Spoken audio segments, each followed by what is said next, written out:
Roberto, fique à vontade aí, quiser compartilhar a sua tela. Aqui demora um pouquinho para aparecer para mim. Eu já pedi aqui para compartilhar. Ele demora um pouquinho mesmo, ele dá uma pensadinha, aí daqui a pouco aparece aqui. Seja bem-vindo aí, Roberto, ao SMNE 2021, né? Obrigado. Então, deixa eu só me apresentar, então, para os colegas. O meu nome é Roberto Moura, eu sou professor do Departamento de Construção Civil, lá da UTFPR. Eu vi que uma colega nossa da UTFPR já acabou de apresentar, assisti a apresentação dela. Então, para mim, é uma oportunidade muito legal estar aqui, porque eu procurei a primeira vez o SESEC, eu fiz um nivelamento, que eu entrei no SESEC, foi em 96, 97, agora não lembro. Então, eu fui aluno do PPG-MNE, sou fã, né, da área de métodos numéricos, tudo que eu aprendi com meus grandes professores, o Daledoni, a Mildred, né, estou vendo que o PPG-MNE continua, né, o quadro de professores aí com a elite, né, dá para ver pela qualidade dos trabalhos, né, que é realmente fantástico. Então, eu sou um dos filhos, né, do PPG-MNE, cursei todas aquelas disciplinas, elementos finitos, mecânica do contínuo, dinâmica das estruturas, com Mauro Lacerda. Então, olha, foi realmente fantástico. Foi um período muito legal. Eu acabei, digamos, escolhendo a área de fluidos. Hoje eu trabalho basicamente com fluidos. Não sei se você já compartilhou a tela. Não, ainda não. Talvez tenha que tentar de novo aí. Descompartilha e compartilha certo. de novo. Então vou sair e vou compartilhar de novo. Vamos ver o que acontece aqui. Compartilhar tela. Compartilhar tela é mais fácil. Tá, vamos tentar de novo aqui. Vamos ver se vai agora. Eu não conheço essa plataforma, então eu vou seguirei as orientações aí, tá? Ali é só compartilhar. Na hora que você compartilhar, vai aparecer a tela, você tem que clicar na tua tela para daí compartilhar. Peraí, que eu vou fazer isso de novo. Peraí, compartilha. Daí vai compartilhar tela. É igual às outras plataformas, só faltou. Aí foi falha minha. Não, beleza. Então, já está compartilhado aqui, se você quiser colocar. Okay. Isso, já coloquei. Aqui só uma primeira tela para mostrar um pouco assim. Esse trabalho que eu vou mostrar para vocês hoje é uma junção aí de várias áreas que a gente trabalha. Então, eu trabalho basicamente com a área de fenômenos de transporte meios porosos, a área de combustão. Meu doutorado foi na área de combustão, lá no ITA. Nos últimos 20 anos aí eu me apaixonei por essa parte da radiação térmica.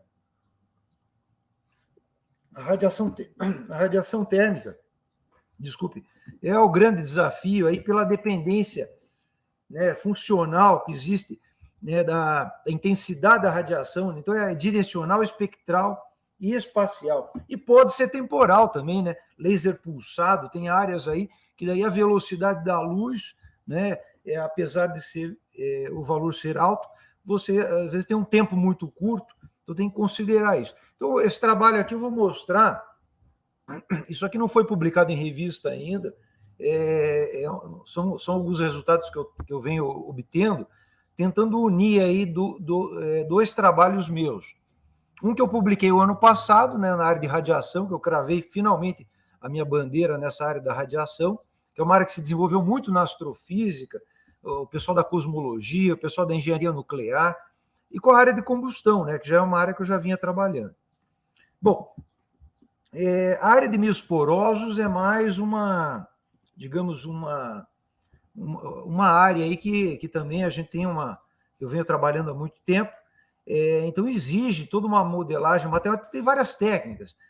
Tem um pessoal da física e da matemática que trabalha muito com métodos fractais, né? Eu não trabalho, eu trabalho aplicando médias, no espaço e no tempo, nas equações da mecânica dos fluidos, transferência de calor, enfim, né? Então a gente acaba trabalhando com volume elementar representativo. Então, essa modelagem toda ela envolve várias áreas da transferência de calor, né? Então, os mecanismos de transporte são multimodal. Então, envolve radiação, advecção, difusão. É o escoamento reativo, então você tem a parte cinética química, E dentro dessa área de métodos numéricos, que é uma área que você tem que, digamos, você tem que estudar isso aí, porque muitos desses métodos que a gente conhece, que a gente aprende, às vezes não se aplicam, porque esses problemas têm uma multiplicidade de tempos característicos, tem reações químicas que são muito rápidas, reações químicas que são lentas, então os reatores também, o tempo de residência dentro do reator, então exigem algumas técnicas diferenciadas, né, digamos assim. Bom, para os resultados terem, digamos, a maior precisão, as propriedades efetivas precisam também estar corretas. Então, esses modelos são alimentados com as propriedades efetivas, né?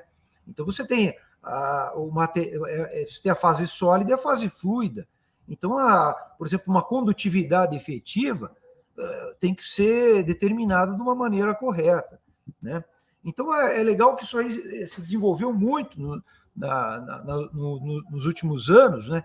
Então, antigamente, só voltando um pouco, antigamente teve gente que ganhou a vida, né, na academia fazendo brincadeiras, testes, né, com bolinha de gude, feixes de hastes cilíndricas, quadradas, enfim. A coisa se desenvolveu mais nos últimos anos e a gente já está aplicando tomografia computadorizada, obtendo uma reconstrução tridimensional da estrutura real e aí desenvolvendo uma malha não estruturada, né, ao redor dessa geometria real, resolvendo a mecânica dos fluidos, transferência de calor nessa geometria real, você consegue, digamos, uma precisão muito maior. Nossa, esqueci de ligar o meu tempo aqui, o cronômetro, para eu acompanhar o tempo, senão eu me perco. Agora, o problema é que o poro tem poro, né? Então, você tem essa questão, se você der um zoom na parede da estrutura ali, o poro tem poro. Então, aí existem aí ideias que o pessoal vem colocando em prática, né? A parte de cinética química também, você traduzir isso aí numa linguagem matemática e numa linguagem computacional é sempre um desafio. Eu venho trabalhando com equações, com modelos reduzidos, né? Existe um software, o CARM, que você pode pegar um mecanismo de cinética química detalhado e reduzir isso aí para você reduzir o esforço computacional também. Então, aqui tem um exemplo, com 6 equações de dissociação, né, que eu testei bastante esse mecanismo. As equações aí que muitos de vocês que trabalham com fluidos já conhecem, né, equação, conservação da massa, quantidade de movimento, transporte de espécies químicas, né? Então, aqui, essa equação de quantidade de movimento é digamos, uma evolução, né, que começou lá com o Darcy. Então, aqui, novos termos foram sendo incluídos, né, pela comunidade científica. Então, termo de Forchheimer, termo de Brinkmann. Então, hoje nós temos modelos muito mais, digamos, corretos. Eu trabalho com um modelo de 2 equações de energia, então você tem a fase fluida, a fase sólida. A radiação térmica entra aqui na fase sólida. Eu considero que o fluido ele é transparente à radiação, né? Então, para calcular esse divergente do fluxo de calor por radiação, que a coisa complica, né? Porque você tem que resolver uma equação integro diferencial, que é a equação de transferência. Os físicos trabalham com uma equação parecida, que é a equação de Boltzmann, linear, né? Para transporte de nêutrons. Então, essa equação já é muito conhecida, primeiramente foi trabalhada essa equação pelos astrofísicos, né? Shuster, Schwarzschild. Então, aquelas técnicas começaram lá. O pessoal da engenharia nuclear, o pessoal de Los Alamos, desenvolveu um material muito nobre, que me ajudou bastante também no meu trabalho. Então, esses resultados que eu vou mostrar para vocês aqui, eu já resolvi essa conta com ordenadas discretas, com volumes finitos aplicados para discretização angular, né? Eu uso volumes finitos também para discretização, digamos, das equações, conservação da massa, quantidade de movimento, energia, tudo, com volumes finitos. Aqui eu estou me referindo a volumes finitos para discretização angular. Então, essa conta, essa equação, ela tem vários termos, né? Então, esse último termo aqui, que eu estou passando com o mouse em cima, é o termo de espalhamento, porque você pode ter, o espalhamento em inglês eles chamam de scattering. É um fenômeno eletromagnético muito interessante que os físicos continuam estudando para tentar entender melhor, né? Por que um feixe de fótons, ao passar próximo de uma partícula, ele pode sofrer uma deflexão. Então, eles desenvolvem os modelos, né, na física, Mie scattering, Rayleigh scattering. Então, agora aqui eu estou tentando estudar, investigar como é que ocorre o espalhamento em meios porosos, né? Então, é algo que a gente ainda não sabe, que tem que descobrir. Enfim, bom, deixa eu correr, porque senão o meu tempo... Então, o modelo numérico, basicamente, as equações são discretizadas com volumes finitos, o acoplamento pressão-velocidade continua usando simple. Aqui existe um problema, né, de convergência, quando você trabalha com escoamento reativo, que é o que eu falei, devido à multiplicidade de tempos característicos, se você aplicar Runge-Kutta, SOR, né, Strong Implicit Procedure, esses solvers que a gente usa no dia a dia não funcionam, você não consegue convergência. Então, na época, apanhei muito com isso. Aí eu tive que adotar uma técnica que hoje eu acho que não funciona, mas continuo usando porque eu não consigo convergência, né, com essas outras técnicas, que é o Fractional Time Step Method, que é muito usado em ciências climáticas, né? Eu trabalhei um tempo com o pessoal de ciências climáticas, eles usam muito, eu acho que o pessoal da área de combustão copiou isso deles. E eu gostaria até de fazer uma parceria com algum matemático para provar que isso não funciona hoje, apesar de estar usando, sabe? Então, eu fiz já alguns testes. Então, esse Fractional Time Step Method, que é de um matemático russo, Yanenko, né? Ele mostrou que isso funciona para problemas lineares. Nos problemas não lineares, eu tenho algumas observações a fazer sobre a aplicação dessa técnica. A equação de transferência, né, que é a equação da radiação, né, que a gente usa, eu vou mostrar aqui o método das ordenadas discretas, que você resolve a parte integral através de uma quadratura, né? Então, aqui eu uso S12. Então, a convergência aqui, eu adotei uma convergência, um erro relativo, 10 a menos 5. Eu teria que entrar nos detalhes para explicar como é que essa norma ela é calculada, né? Bom, os resultados. Aqui eu tenho uma imagem que mostra aqui um resultado interessante. Isso aqui é um cilindro, tá, preenchido com material poroso e as paredes aquecidas. Então, aqui o que eu mostro é o seguinte: muita gente despreza a radiação, está aqui non-radiative, né, que são esses quadradinhos aqui, ó, que estão aqui, ó. Eu consigo escrever. Estou sem minha mesa digitalizadora aqui, senão eu escreveria aqui em cima. Então, veja, se você comparar o modelo desprezando, negligenciando a radiação, o resultado é totalmente diferente de outras técnicas, que, por exemplo, se considerando Rosseland é o modelo que eu usei no meu doutorado. Então, dá uma diferença absurda que você pegar Rosseland, que eu usei no meu doutorado, para esse problema aqui em questão. Aqui você tem 600 Kelvin, tá? Aqui em cima, vejam, se você for ver essas curvas aqui de baixo, que é resolvendo a equação de transferência, você cai para um pouco mais de 450 Kelvin. Então, você resolvendo essa equação de transferência, né, ou adotando um modelo considerando um meio opticamente espesso, que nem o Rosseland, dá resultados totalmente diferentes, né? Ou não considerar a radiação. Então, esse slide ele apresenta isso. Aqui eu tenho o campo da radiação incidente, né, que isso aqui também é um resultado que eu gosto de analisar, de estudar, né? Então, a radiação incidente ela é a integral da intensidade da radiação, né, em um ponto, né, integrando em todo o ângulo sólido, né, 4π. Aqui eu tenho a temperatura da fase sólida, eu posso mostrar para vocês a temperatura da fase fluida. Então, por que está aquecendo nesse ponto? Porque aí eu vou mostrar o próximo slide, porque como é um escoamento reativo, a chama ela vai estabilizar em algum ponto ali, em alguma posição, né? E aí que é interessante. Mudando as propriedades ópticas, aqui eu tenho esse B maiúsculo, representa o coeficiente de extinção, né? mudando as propriedades ópticas, você consegue forçar com que a chama estabilize em um ponto ou em outro. Então, isso é legal, tecnologicamente falando, porque você daí tem um controle sobre a chama, né? E chama é difícil de controlar, né?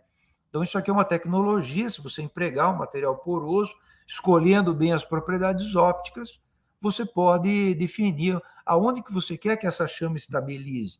Então, seja na indústria de papel e celulose, que usam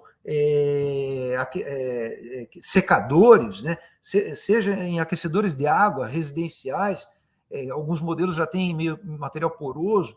Então, aí, do ponto de vista tecnológico, isso é muito interessante, você poder controlar a chama.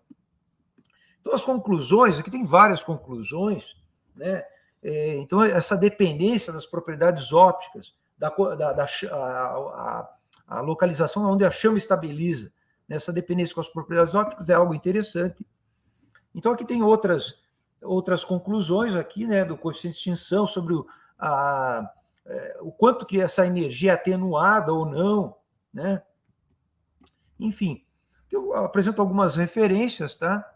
Alguns trabalhos anteriores, a Malico, que é de Portugal, que fez o trabalho dela, me ajudou muito, né, na época, a desenvolver, a começar com esse trabalho de combustão em meios porosos, tudo mais, né? Bom, é isso aqui, se alguém tiver alguma dúvida. Obrigado, viu, pela oportunidade, muito legal estar aqui no PPG-MNE mais uma vez, depois de 20 e tantos anos, né? Roberto, obrigado pela sua participação, né? Eu acho que nós tivemos um ano de 2020 aí que nós não pudemos realizar o simpósio de métodos numéricos de engenharia, e agora em 2021 nós tivemos que nos reinventar, né? Fazendo esse simpósio online aí para ficar tranquilo. E aí é sempre bom, né? Ver que aquilo que a gente passou, vamos dizer, eu fiz o mestrado e doutorado no métodos numéricos em 2005, 2006, 2007 entrei em doutorado. E aí a gente vê que o pessoal que fez um pouquinho antes que a gente teve a mesma formação, os meus professores, né? A Mildred, o professor Sérgio Schira aí, que está com a gente até hoje, está aí quase encerrando o seu ciclo, o professor Celso Carnieri, que já saiu, o professor Terezinha, que saiu há pouco tempo, o professor Emílio hoje dá continuidade à pesquisa da professora Mildred. Aí agora nós temos aí o pessoal trabalhando com foguetes, que é o professor Luciano Araque. Aí, enfim, é muito legal ver essa continuidade, né? E ver que o métodos numéricos continua proporcionando um avanço tecnológico, e ainda para quem gosta, né, Roberto? Acho que é o grande lugar aí com relação a esse tipo de desenvolvimento. Então, eu agradeço bastante aí a sua participação no SMNE 21. Foi um prazer para a gente ter você com a gente aqui no dia de hoje. Acho que encerrando as apresentações dos trabalhos com chave de ouro. Então, agradeço muito. Obrigado. Estarei sempre aqui quando me convidarem. Legal.